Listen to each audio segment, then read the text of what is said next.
ಒಂದೇ ಗಗನವ ಕಾಣುತ್ತೊಂದೇ ನೆಲವನು ತುಳಿಯುತ್ತೊಂದೇ ಧಾನ್ಯವನುಣ್ಣುತ್ತೊಂದೇ ನೀರ್ಗುಡಿದು ಒಂದೇ ಗಾಳಿಯನುಸಿರ್ದ ನರಜಾತಿಯೊಳಗೆಂತು ಬಂದುದೀ ವೈಷಮ್ಯ.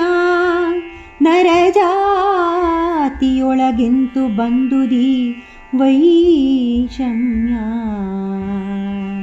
ಮಂಕುತಿಮ್ಮ ಮಂಕುತಿಮ್ಮ. ಕಾಣುವುದೊಂದೇ ಆಕಾಶ, ತುಳಿಯುವುದೊಂದೇ ನೆಲ, ನಾವು ಸೇವಿಸುವ ಆಹಾರದ ಧಾನ್ಯವೊಂದೇ. ಒಂದೇ ರೀತಿಯ ನೀರನ್ನು ಕುಡಿದು ಒಂದೇ ಗಾಳಿಯ ಉಸಿರನ್ನಾಡಿ ಈ ನರಜಾತಿಯ ಒಳಗೆ ಏಕೆ ಬಂದಿಹುದು ಇಂತಹ ವೈಷಮ್ಯ? ಏಕೆ ಬಂದಿಹುದು ಇಂತಹ ಕೋಪದ ವೈಷಮ್ಯ?